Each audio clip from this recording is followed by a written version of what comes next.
Bonsoir à toutes et à tous, bienvenue dans Libre Ensemble, votre rendez-vous de la laïcité. S'interroger, prendre du recul, poser un regard critique sur soi, sur les autres et sur le monde, voici quelques-uns des objectifs des ateliers philo.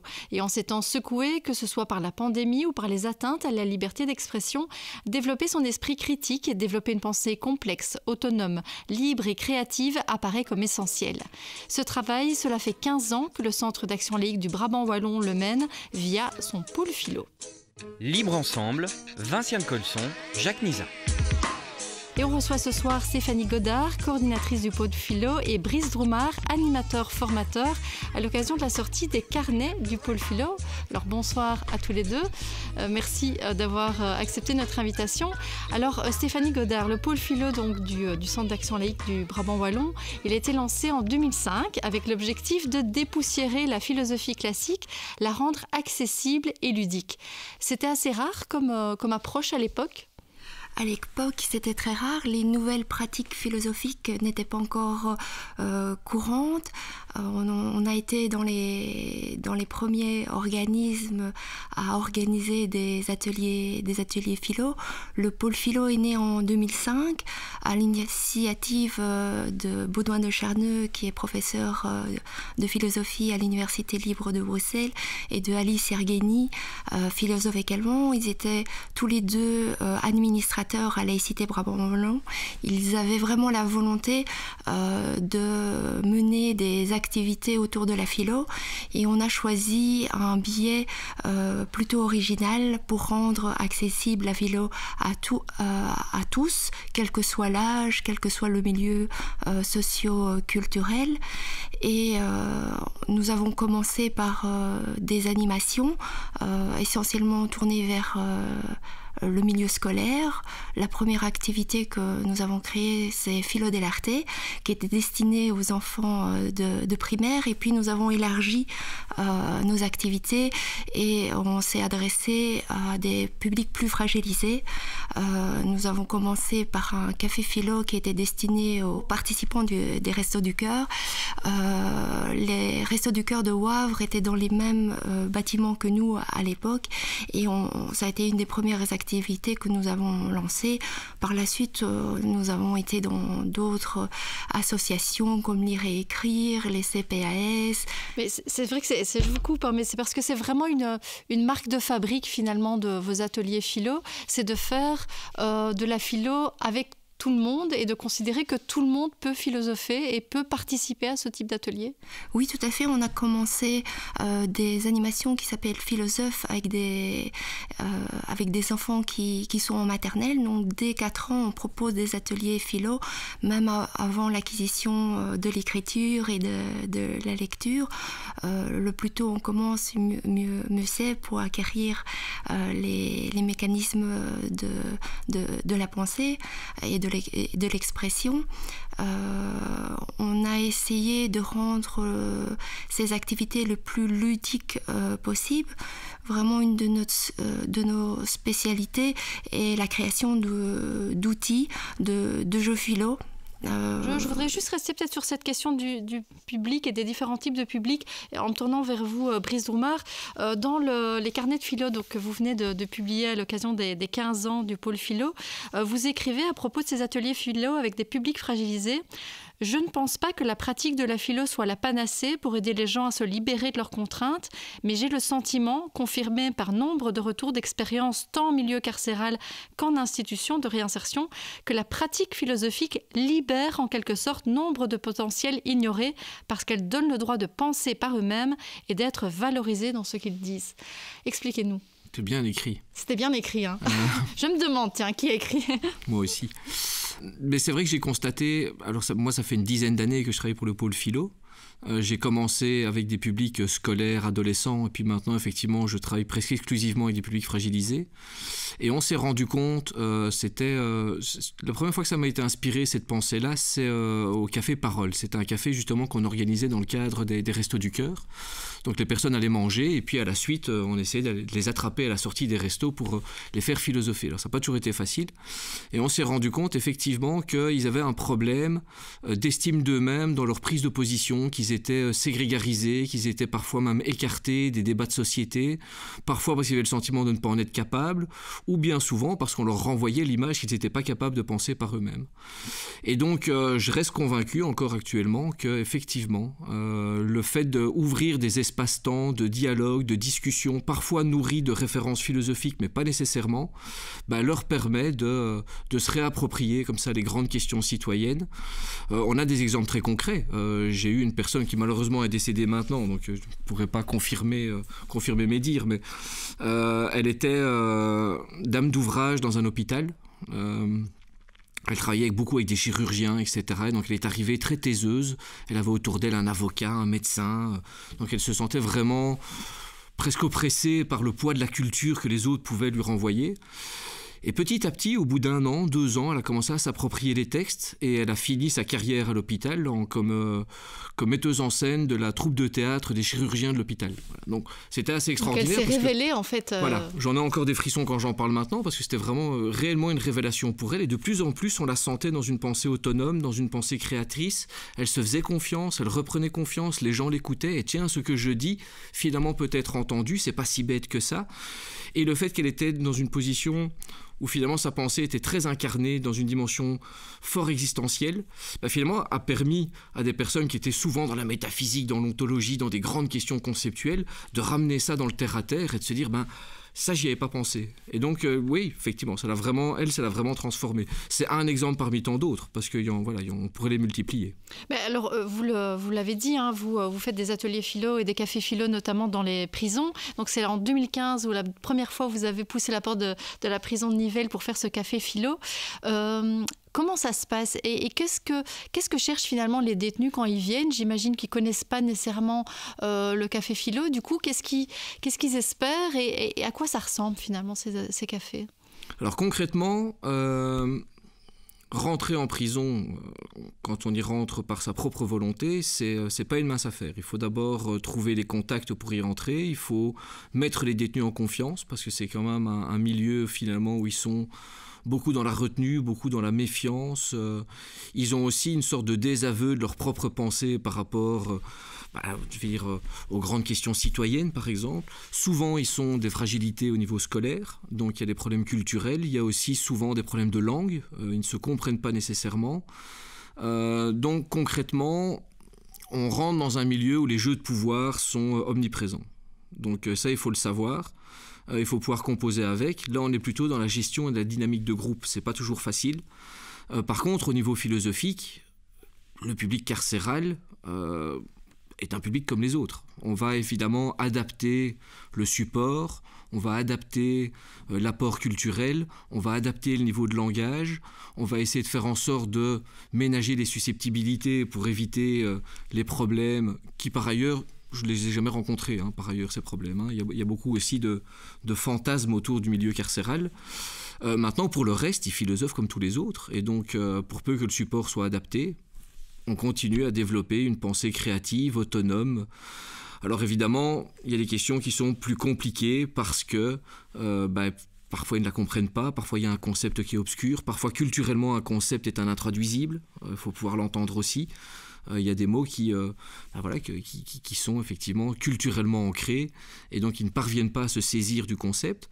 Par contre, sortir des particularismes, qui est peut-être l'objet même de la philosophie, sortir pour essayer d'universaliser le propos, ils en sont tout à fait capables et il faut sortir du fantasme qu'un public fragilisé est un public qui ne pense pas. Au contraire, je pense qu'ils ont la capacité justement d'incarner ce qu'ils disent, contrairement à l'histoire de la philo qui est bien souvent extrêmement conceptuelle et souvent désincarnée.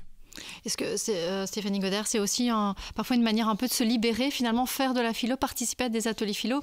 Alors ici, peut-être dans le cas d'un détenu, c'est de se libérer par la pensée, mais en tout cas, il y a ce côté, quand on participe à un atelier philo, on se libère, on s'émancipe. Oui, c'est en tout cas le but de l'atelier. On aimerait, par les ateliers, par les thématiques abordées, de la manière dont c'est abordé, que les gens puissent réfléchir, conceptualiser, argumenter, problématiser et d'aller plus loin dans leur manière de penser. Alors, je le disais en introduction, on vit clairement des temps particulièrement secoués. Et je voudrais juste revenir sur 2 événements d'actualité. Alors d'abord, l'attentat qui s'est déroulé à Conflans-Sainte-Honorine en France, où un professeur d'histoire s'est fait décapiter car il avait abordé la liberté d'expression en classe en montrant une caricature de Mahomet publiée par Charlie Hebdo. Alors depuis cet attentat, des voix s'élèvent parmi les profs pour dire que ça devient compliqué d'aborder certaines thématiques en classe. Est-ce que c'est un phénomène que vous constatez aussi dans vos ateliers? Je sais qu'ici, dans les carnets philo, parfois, vous abordez le fait que, oui, aborder la question du sacré, c'est quelque chose qui est quand même assez compliqué. Vous le constatez? Est-ce que c'est vraiment quelque chose que vous constatez au quotidien, on va dire? Moi, je dirais qu'il est difficile d'éteindre l'incendie. Le praticien en pratique philosophique n'est pas un pompier, et donc il ne vient pas en situation de crise essayer d'éteindre ce qui serait occupé à s'embraser, etc. Donc la question du sacré, pour ne pas vous contredire, mais la question du sacré peut être plus facilement abordable que la question de la caricature. Pourquoi ? Parce que le sacré, finalement, on va pouvoir l'aborder par d'autres biais que nécessairement la figure de Mahomet. On pourrait se dire, tiens, pour moi, ce qui est sacré, c'est la famille. Et donc, toucher à la question du sacré, déjà s'interroger sur ce que ça veut dire toucher le sacré, c'est déjà une manière, je veux dire, détournée de toucher à un problème que certaines personnes vont vivre comme une révélation. Alors moi, je vais y trouver un problème, des enjeux philosophiques, des notions à clarifier, je vais tâcher d'organiser des propos, je vais tâcher de vérifier des arguments. Alors évidemment, la limite, c'est à partir du moment où on touche à un propos qui se veut être vrai, révélé, et auquel on ne peut pas toucher, d'aucune manière, même pas par le dire. Alors encore moins par le dessin. Mais ça, c'est la limite finalement, à partir du moment où on discute avec quelqu'un, si la personne n'a pas envie de parler de ce qu'elle pense être vrai, on ne sait pas en parler.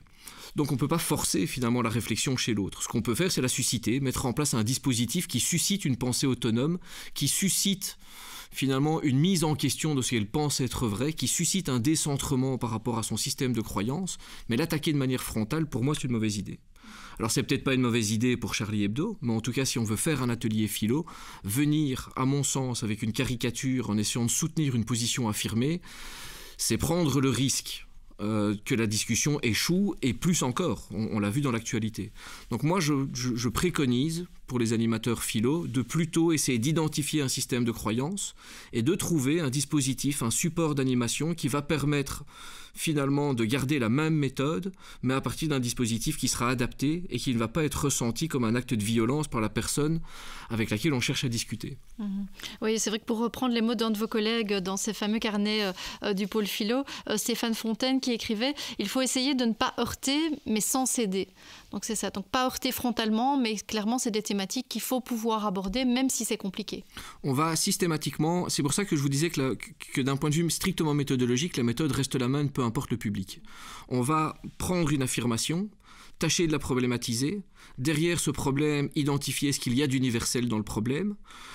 Une fois qu'on a fait ce travail-là avec le groupe, on va essayer de faire en sorte que le groupe s'empare de cette problématisation, s'empare de ces différents enjeux, on va clarifier les concepts qui sont en jeu justement dans ce problème, et puis on va pousser l'argumentation.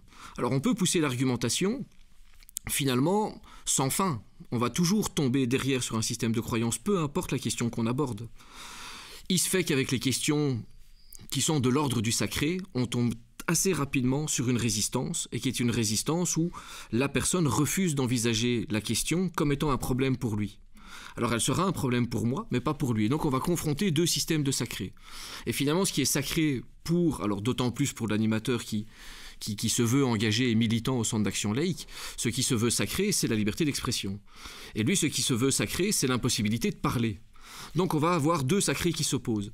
Et dans cette stérilité-là, tout ce qui peut en ressortir, c'est quelque chose de tumultueux. Or, les pratiques philo veulent s'échapper du débat, du tumulte du débat, pour favoriser la réflexion, la compréhension, l'interprétation, la spéculation, mais certainement pas avoir un carnaval d'opinion où finalement chacun campe sur ses positions de manière stérile. Donc qu'est-ce qu'on fait en tant qu'animateur philo ? On identifie le problème, on ne l'élude pas, on ne le met pas de côté, mais arrive un moment, si la discussion n'est pas possible, s'il n'y a pas la volonté d'en parler, on n'en parle pas. C'est malheureux, mais... Oui, après c'est vrai que vous parlez aussi de la méthode, de la rigueur. C'est peut-être aussi ce qui distingue un café philo de ce qu'on pourrait appeler une conversation de café de commerce. C'est vraiment cette rigueur, cette méthode. C'est quelque chose qui est indispensable pour faire des cafés philo, des ateliers philo. Toute personne qui participe à un café philo fait part de ce qu'elle pense être vrai et ramène ce qu'elle pense être vrai au statut d'hypothèse. Et donc elle soumet cette hypothèse au groupe et l'opinion appartient au groupe. Voilà. Donc à partir du moment où je dis quelque chose et que je m'engage dans un propos qui me responsabilise, je l'offre au groupe et le groupe s'en saisit. Mais vous pensez bien qu'on est toujours un peu le travail de funambule en tant qu'animateur.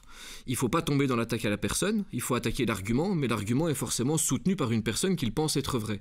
Donc ce travail critique, créatif, vers une pensée autonome, est toujours une aventure à laquelle on se prête avec le groupe, et il faut que les participants aient envie de monter, enfin de participer à cette aventure. Si la personne n'a pas envie de participer, c'est la limite. Je ne peux pas la forcer. On ne peut pas forcer la pensée autonome. On ne peut que créer des dispositifs qui la suscitent et dans le meilleur des cas, proposer des supports qui étonnent, des supports qui sont parfois polémiques, pour inviter les participants à se remettre en question et à remettre en question les propos des autres dans le respect des limites qui sont les limites de bienséance. Et donc effectivement, nous ne sommes pas dans un café du commerce où on juxtapose des opinions, on est plutôt dans un café philo avec une éthique communicationnelle où on va chercher à rendre son propos intelligible pour que l'autre puisse s'en saisir et s'en saisissant puisse se remettre lui-même en question et se dire tiens, effectivement ma pensée ici est dialogique. Donc vraiment, je pense à travers l'autre, et mon logos ne fait pas office de vérité. Alors, je vous propose d'écouter le témoignage de Patrick de Walk. Donc, c'est un ancien juriste, aujourd'hui pensionné, et ça fait 3 ans qu'il participe à vos ateliers, à vos différents ateliers philo. Et on lui a demandé déjà pourquoi il s'était intéressé à ces ateliers philo et ce que ça lui apportait. La partie qui m'a le plus intéressé, c'est la partie échange, parce que chez moi, je pouvais lire des livres philo, des revues, écouter des podcasts, mais ça ne remplace pas l'interactivité des ateliers philo. C'est vraiment la possibilité de confronter ces idées, surtout de les verbaliser. Donc c'est le discours, en fait, qui, je trouve, est essentiel, moi, qui me manquait à ma réflexion, ma vie. Donc le fait de pouvoir, en fait, transformer ces visions, ces interprétations d'idées, ces lectures des différents philosophes à travers un discours et de confronter en fait aux idées des autres et surtout à la compréhension des autres. C'est ça qui m'a vraiment motivé. Donc c'est tout à fait différent en fait d'une approche livresque de la philosophie, même par podcast où il y a aucune interactivité. Et qu'est-ce que ça vous apporte dans votre vie quotidienne, ce type d'atelier ? Ça permet de prendre de la distance par rapport aux événements de la vie. Et pour moi, en fait, peut-être le bénéfice le plus important, c'est d'apprendre à limiter la portée de mes croyances. C'est, comment dirais-je, un des éléments les plus fondamentaux. Oui, voilà, c'est prendre de la distance par rapport aux choses et vraiment de réfléchir sur le plan essentiellement de la raison et non plus de l'émotion. Et ça, c'est un des points fondamentaux, je dirais, de l'exercice philosophique. C'est l'exercice de la raison, assez compliqué et qui manque, je dirais, dans l'actualité telle qu'on la vit à l'heure actuelle. J'imagine que dans ces ateliers, vous venez, y a des personnes qui viennent d'horizons assez différents. Est-ce que aussi la confrontation d'idées avec des personnes qui ne sont pas nécessairement de votre cercle d'amis, de votre cercle familial, qui n'ont pas nécessairement les mêmes idées que vous, c'est quelque chose aussi qui vous permet de réfléchir, de prendre du recul ? Oui, tout à fait. D'autant que ça se fait dans une atmosphère tout à fait particulière, donc de grande bienveillance. Donc il n'y a pas de compétition, il n'y a pas de contrôle des connaissances. Les personnes viennent là pour confronter leurs idées, surtout leur compréhension du monde des idées, donc des philosophes, des concepts. Alors peut-être une dernière question, je ne sais pas si vous avez des enfants ou des petits-enfants, mais est-ce que vous avez le sentiment que ce type d'atelier serait vraiment très utile dans la formation des élèves, la formation des enfants et puis des jeunes adultes, et qu'il faudrait vraiment les développer plus ? Ah oui, moi je trouve qu'il faudrait vraiment développer, en fait, alors il faudrait, mais ça c'est un vœu pieux, que les études secondaires soient organisées comme en France, avec la philo comme un élément important, en fait, je dirais, dans les cours présentés en terminale en tout cas, ce qui n'est pas le cas en Belgique, mais je trouve que c'est un élément essentiel qui va être développé dans l'éducation de nos enfants. Et à ce sujet-là, moi j'ai suivi une formation donc organisée par le pôle philo en juillet 2019, une formation destinée en fait aux animateurs en pratique philosophique. Et là en fait on met vraiment on tire l'importance des éléments fondamentaux comme le questionnement et comme la problématisation. Donc comment poser un problème philosophique, rien que le poser, hein, un problème qui soit suffisamment universel, qui ait des impacts moraux, qui puisse être abstrait. Rien que cela, on pourrait, je dirais, l'apprendre aux enfants et aux jeunes. Et moi, si j'ai suivi cette formation, c'est pour pouvoir l'utiliser en fait par après pour mes petits-enfants qui sont encore un peu jeunes, mais dès qu'ils auront suffisamment de maturité, enfin pour l'instant ils ont 4-5 ans, j'essaierai de les pratiquer avec eux. Alors on voit ici qu'on a quelqu'un qui est vraiment convaincu et on sent qu'il s'est vraiment impliqué dans cette nouvelle pratique de la philo qu'il fait depuis 3 ans. Alors il parle à la fin de philo et de citoyenneté, enfin de cours de philo pour les jeunes. Alors aujourd'hui il y a quand même ce cours de philo et de citoyenneté qui s'est développé, mais vous Stéphanie Godard, vous étiez déjà présent même avant ces cours de philo et de citoyenneté qui aujourd'hui arrivent dans les écoles, mais ça fait déjà plusieurs années que vous y êtes. Tout à fait. Ce cours a été mis en place il y a quelques années. Nous, on a commencé les animations scolaires en 2005 avec le projet Philo dell'arte qui est destiné aux élèves du primaire. C'est une journée d'animation où les dispositifs proposés mêlent la philo et l'art. Et on a vraiment proposé ces animations pour faire connaître dans le milieu scolaire ce que c'étaient les nouvelles pratiques et participer à leur connaissance au grand public. Oui, et tout à l'heure, vous parliez des jeux, parce qu'effectivement, c'est vraiment une de vos marques de fabrique. C'est vraiment faire de la philo par le jeu, de créer des jeux. Est-ce que vous pourriez nous donner peut-être quelques exemples de jeux et de pourquoi, finalement, c'est une bonne manière d'approcher la philosophie que de le faire par le jeu ? Pour nous, c'était important, comme on voulait rendre accessible à tous, quel que soit l'âge, les nouvelles pratiques philosophiques. On a choisi le biais des jeux qui permet de pouvoir réfléchir en s'amusant. Un exemple de jeu philo qui a été créé, par exemple, on s'est basé sur le jeu Chamboule tout, le jeu de massacre. Donc le principe est des boîtes de conserve en équilibre dans lesquelles on doit frapper une balle pour qu'elle tombe. Ici, pour apporter la dimension philosophique à ce jeu, l'animateur fait inscrire sur les boîtes à conserve des évidences. Le soleil brille, toutes les filles portent des jupes, et l'animateur va demander aux participants, pour obtenir une balle, de trouver des contre-arguments. Donc ça permet vraiment, ce jeu, de travailler l'argumentation. Et ils pourront faire tomber ces évidences avec ces contre-arguments, par exemple. Ça veut dire, est-ce que du coup on arrive à susciter leur intérêt? C'est vraiment une manière de susciter, enfin de les amuser, on les amuse mais en les faisant réfléchir. C'est ça aussi. J'ai bien envie de réagir à la question parce que il y a quelque chose qui me paraît intéressant dans la question et ça me permettrait de rebondir sur ce que Patrick raconte. Alors d'abord je le salue, mais je vais modérer ses propos. Dans le rapport au contenu, moi ça m'interroge beaucoup, et depuis longtemps, quel rapport au contenu entretiennent les pratiques philo. Ici Patrick nous dit oui que lui est un grand lecteur etc. de pratiques philosophiques, ou en tout cas un grand lecteur de l'histoire de la philosophie. Moi j'ai envie de dire que dans le rapport à la connaissance, on a deux grandes dimensions. On a d'un côté le savoir et de l'autre côté la curiosité. Et Stéphanie nous disait que la volonté d'amener du ludique, c'est de susciter l'intérêt. Et là je suis tout à fait d'accord, parce que ça veut dire qu'on va sortir l'histoire de la philosophie d'un rapport strict à la connaissance, qui est dans un rapport strict au savoir, qui est souvent dans la transmission verticale, pour le ramener dans la curiosité, susciter l'intérêt.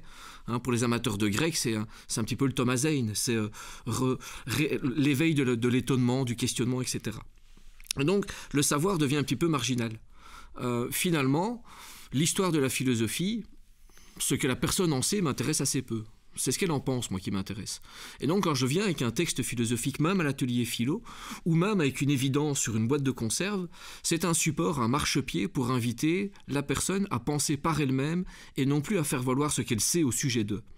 Et là, il y a un rapport aussi à l'égalité, il y a un rapport à la liberté individuelle, il y a un rapport, finalement, où chaque personne vient avec ce qu'elle est, et ce qu'elle est a quelque chose à dire. Et il n'y a pas de personne qui n'a rien à dire, il n'y a pas de personne qui ne pense pas. Il y a des personnes qui savent plus que d'autres, certes, mais tout le monde pense. Et dans ce cadre-là, je pense qu'effectivement, ramener par le jeu la philosophie dans des endroits où elle n'a pas l'habitude d'aller, c'est la sortir d'un rapport strict à la transmission verticale. Ça me fait penser à un bouquin de Socher, où il disait le philosophe et le perroquet. Et moi, j'avais un enseignant, Socher entre autres, qui me disait « Arrêtez de me répéter narcissiquement ce que je sais déjà, pensez par vous-même. » C'est ça, les pratiques philo, et c'est ça l'intérêt que suscite le jeu. Je pense à aller chercher l'enfant qui a l'habitude de répondre « je ne sais pas » aux grandes questions métaphysiques et dire « mais ce que tu sais ou pas, moi ça m'intéresse pas. C'est ce que tu en penses, moi, qui m'intéresse. Et qu'est-ce que tu en penses ? Et tout le monde a une pensée, même au sujet de le soleil brille, qu'est-ce que tu en penses ? » Et là, ça devient intéressant. Alors du coup, c'est une aventure, parce qu'on ne sait jamais exactement où on va. Un professeur qui prépare son cours, il sait, il a un objectif de contenu prédéterminé, il sait où il va amener les élèves. Nous, on ne sait jamais où on les emmène. On n'a pas d'objectif de contenu prédéterminé, donc on distille le contenu petit à petit. Et on voit si ça clope. Oui, c'est clair qu'animateur philo, c'est un vrai métier, c'est un art et tout le monde ne sait pas le faire. Et on voit que vous faites des formations, effectivement, pour devenir animateur. Est-ce que cette pratique, notamment d'animation, elle a évolué en 15 ans ? Est-ce que vous faisiez déjà le même type d'animation il y a 15 ans ou vraiment vous sentez qu'il y a une vraie évolution dans votre pratique quotidienne ? Oui, il y a eu une évolution. Au départ, on faisait des animations ponctuelles, plus pour faire connaître la méthode qui n'était pas très connue et qu'elle pouvait susciter une certaine méfiance. Et maintenant qu'elle est connue, entre autres grâce aux cours de philosophie et de citoyenneté, on peut vraiment se concentrer sur des activités plus récurrentes, qu'on peut faire un travail hebdomadaire sur une année avec un groupe, donc il permet vraiment un travail plus en profondeur. Ce que les premières années, en 2005, on essayait surtout de faire connaître la méthode. Donc oui, ça a évolué et on a beaucoup plus structuré aussi nos activités. Maintenant, on propose vraiment un cycle de formation complet avec des niveaux, un niveau d'initiation, de pratique et d'approfondissement sur des thématiques qui intéressent les jeunes animateurs qui débutent, qui donnent leurs premiers ateliers, sur comment préparer une animation, de les aider dans la création de leurs outils. Donc oui, notre pratique a bien évolué. Je voulais revenir juste sur un événement d'actu, parce que je disais tout à l'heure, il y avait un premier événement, c'est évidemment cet attentat horrible en France. Le deuxième événement d'actualité, je pense que c'est la Covid-19. Est-ce que des périodes de crise comme on vit aujourd'hui sont des bonnes périodes pour philosopher ? Je vais me soumettre à l'exercice que font tous les philosophes quand ils sont interrogés sur cette question. Je vais la détourner et vous dire que finalement le confinement est en lui-même une expérience philosophique et que toute personne évidemment a un système de pensée, un système de croyance par rapport aux différentes annonces qui ont pu être faites, par rapport à la collusion entre science et pouvoir, information, science, pouvoir, un petit peu dans ce triptyque-là où on ne sait plus trop à qui on doit faire confiance. Il y a toutes des questions relatives aussi qui se posent, relatives à la définition qu'on pourrait donner à la liberté individuelle par rapport à la liberté collective. Si je porte un masque, est-ce que c'est pour moi ? Est-ce que c'est pour les autres ? Donc, faire de la philosophie en période de crise, je pense que les gens n'y échappent pas. Parce que ça les interpelle dans leurs convictions, dans la manière dont ils vivent, la manière dont ils existent. Et les questions existentielles sont des questions qui sont éminemment philosophiques. Alors, est-ce qu'il y a forcément besoin d'un animateur pour cadrer ces questions et pour...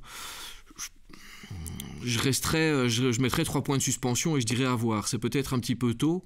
Néanmoins, nous, on a fait l'expérience. On a eu des cafés philo ici dont le thème était effectivement le confinement, le rapport à la solitude, le rapport à la pensée.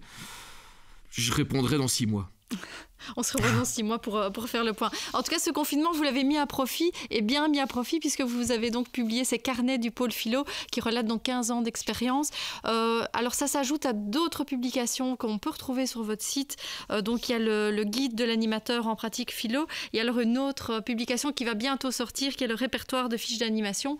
Donc ça veut dire que là, on a vraiment une panoplie pour toute personne qui est intéressée, soit pour devenir animateur philo ou soi-même suivre des ateliers philo. Il y a vraiment pas mal de choses. C'est très riche. Et ce qui est intéressant, je trouve, c'est que ça mélange vraiment de la théorie à des expériences très pratiques et très concrètes. On peut trouver ça sur votre site internet, l'adresse www.polephilo.be. Parfait, merci beaucoup. Vraiment, merci à tous les deux. Donc, Stéphanie Godard, je rappelle que vous êtes coordinatrice du pôle philo au Centre d'action laïque du Brabant Wallon, et Brice Droumard, donc animateur, formateur dans ce même pôle philo. Merci à tous les deux, merci à vous de nous avoir suivis et une belle soirée à tous.